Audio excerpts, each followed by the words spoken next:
Hello, I'm the Dark Master, and welcome back to my video game reviews. In today's review, we shall be covering the 10th game in the Kirby franchise, and the 6th spin-off Kirby game in existence, that being Kirby's Star Stacker, or as it's known in Japan as Kabi no Kirakira Kizu, or Kirby's Sparkling Kids. Is this a solid game, or does it fall to the pitfalls that are commonly impacting many spin-off games? Well, let's dive in, starting as always with the game's developmental history.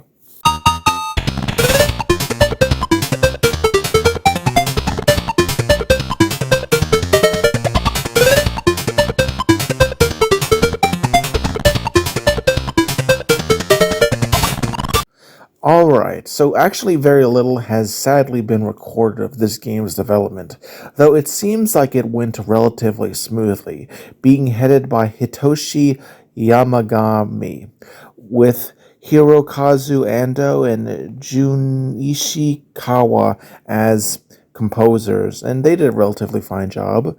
During development, there were some changes between the Japanese and English versions made, such as Kirby's victory screen in Versus mode changed to look less like the Japanese flag, which was admittedly mildly controversial due to the events of World War II in certain regions.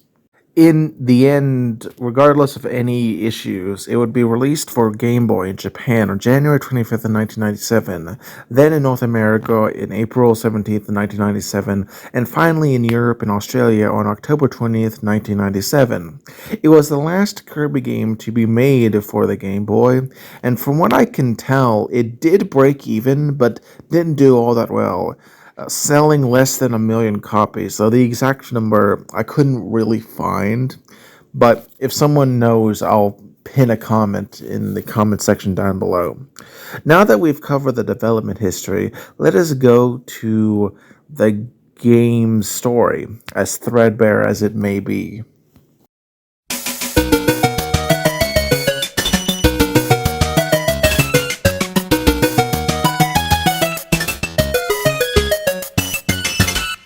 Alright, so this game, much like Pinball Land, doesn't really have a story, though we can get a little from some of the excerpts seen in the manual. Apparently Kirby, after reuniting with his animal friends, that being Rick the hamster, Kind the oceanic sunfish, and Ku the owl, saw that blocks were just falling from the sky.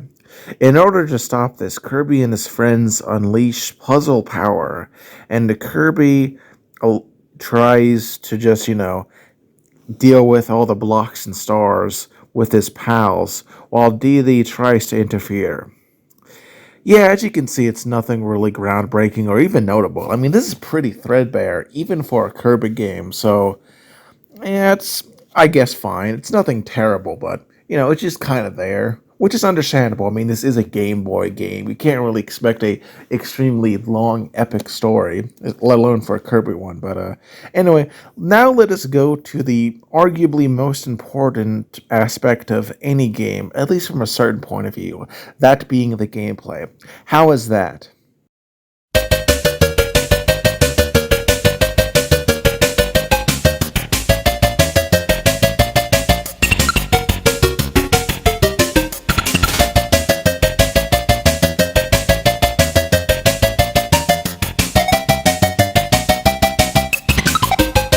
Alright, Alright, so when it comes to the gameplay, Kirby Star Stacker is another puzzle game that, if I really wanted to keep it simple, I could just say that it's a retextured version of Soul Dam, a classic puzzle game made by Talco in 1992. But as always, when it comes to these reviews, I believe going more into detail is required to really give a proper, you know, overview. So you have a 6 by 9 grid.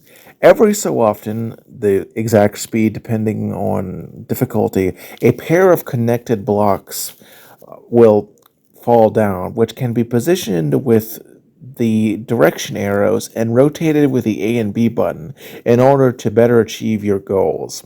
There are 6 types of blocks, though technically 3 are the same. Those being the friend blocks, which can be either Rick the Hamster, Kind the Sunfish, and Coo the Owl.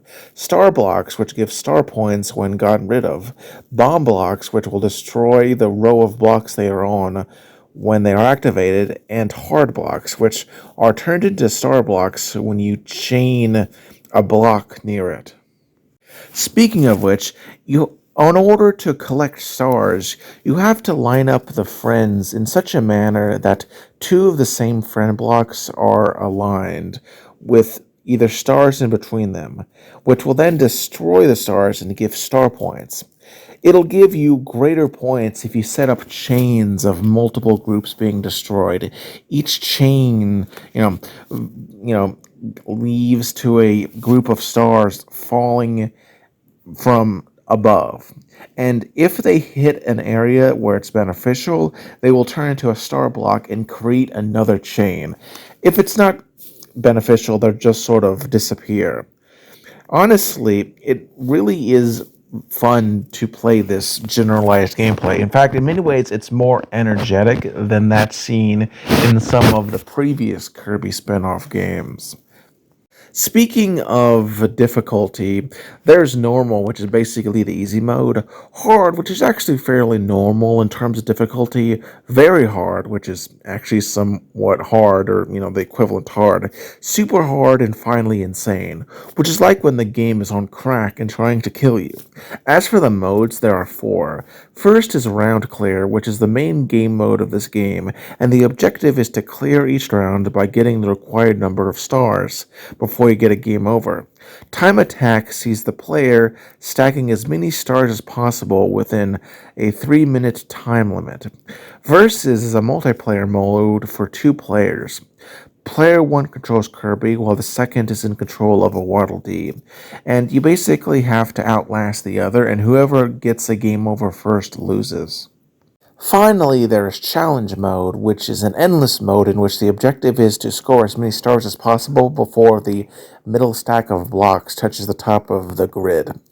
Each of these modes, except for the multiplayer, has you fight against an AI opponent, and they all basically function the same, occasionally slamming the ground with their fists to cause a new row of blocks to appear from the bottom. It's honestly not that interesting, any of these enemies, and they all function basically the same. Overall, the gameplay of this game, while not anything groundbreaking, is highly entertaining. There's nothing more fun than setting up a massive chain and getting a large number of points at once as the enemy just freaks out. Unlocking the insane mode is actually can be somewhat of a challenge. But now let us go to the presentation, starting with the more obvious of the two, that being the graphics.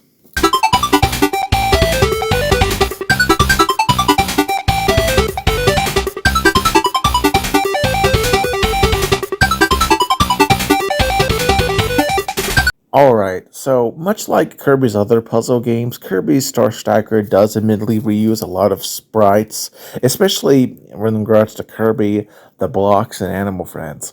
Despite that, however, there's still a great amount of new seen here, in addition to some of new Kirby sprites that are used when victory, and each of the difficulties in the round clear mode have a distinct theme. Normal has a grassy, sort of green theme. Hard gives a tropical beach theme. Very hard has a more mountainous background. Super hard has an icy background. And Insane's difficulty has a space theme, which is honestly pretty neat. Perhaps more notably, however, are the sprites used for Deity. As I said in my Christmas video a few years ago when I covered all the boss fights, so check that out if you're interested, but Deity is strangely expressive in a very impressive manner for a 8-bit game. Much the same can be said for their other foes that Kirby faces. You see, in Time Attack, we see TikTok Jr., which is the first of two new enemies in this game. Overall, it's very similar to Mr. TikTok, except he kind of looks like he's high because he's always sort of calm. Though he is younger than Mr. TikTok, so he doesn't have that cool mustache. He's fine, but nothing to write home about. And then there's you know, the Mr. Star, who is, well, a star and serves the role as the enemy in the challenge mode. Neither of these guys have really returned outside of the remake for the SNES that I will get to eventually, as well as some cameos. Overall, the graphics are pretty solid and charming, especially the images you get upon beating specific difficulties. Nothing groundbreaking, but much like most Kirby games, they transcend the limitations of their console in order to give a very notable experience. Now let's go on to the other half of the game's presentation, the musical score. How has that stood up?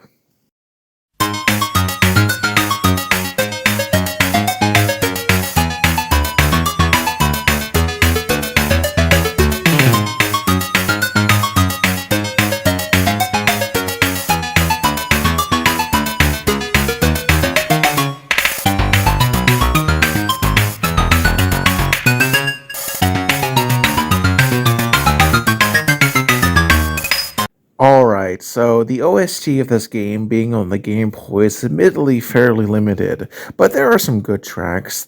The music that you hear during the intro and title screen is really good, as is that of the main menu, which kind of sounds like a lullaby. The difficulty select music is actually quite the banger, shockingly. Really makes you want to pump your head.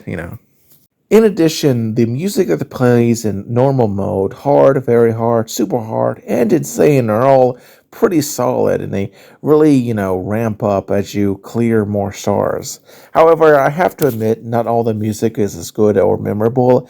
DD's theme is pretty middling here, to the point I've already pretty much forgotten about it while recording this video. The music that plays in Time Attack and Challenge mode are both pretty repetitive and forgettable. Overall, they're a fine enough soundtrack, but it's not going to win any awards for anything really. Now, normally I would go into the enemies of the game, but really, I've already covered everything there is to say about them in the previous chapter. They just occasionally slam the ground with their fist and raise a star. There's nothing really distinct about them.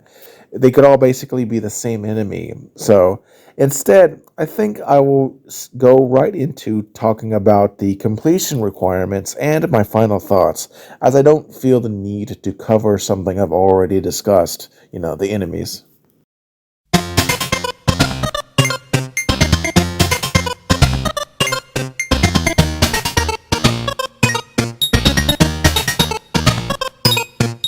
Alright, to be technical, this game doesn't have a formal percentage gauge in game, but if all the difficulties of Ground Clear are completed and Insane difficulty is unlocked for Time Attack and Challenge mode, you'll get a crown and star rod on the title screen.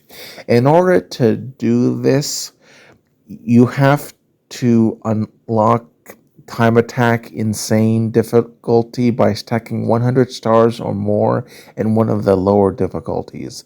And for challenge mode, you have to stack 1000 stars or more in one of the lower difficulties.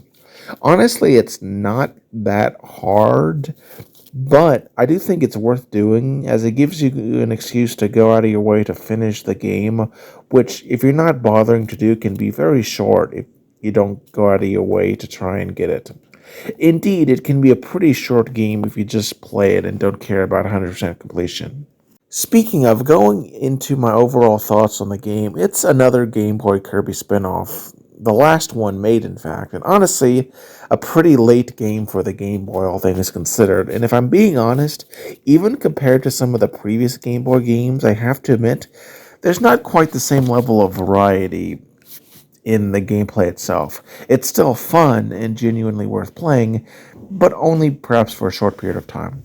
To put it in another way, it's the weakest of the Game Boy Kirby spin offs, but it's still a Kirby game, so there's still quite a bit of fun to be had here.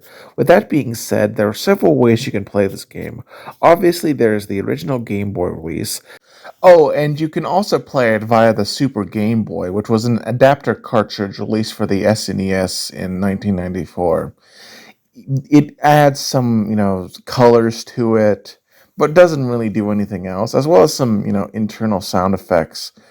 But, it's just another way you can buy the game, though admittedly it doesn't really add much. There was also the Nintendo Game Boy player, which you could also play the game on. And, it's fine there as well. Then there was the re-release of the Game Boy on the 3DS Virtual Console on May 23rd, 2012 in Japan, on August 30th, 2012 in the EU, and on January 17th, 2013 in North America. There was also an enhanced remake slash sequel for the SNES called Kirby's Superstar Saga in 1998. But frankly, that is so different that I consider it its own game, and I shall be saving my thoughts on it until I reach that game in order to review. Regardless, I'm the Dark Master, and if you liked the video, liked it, but if you loved it, consider liking and subscribing, and join me next time on my video game reviews. Have a wonderful day, and take care.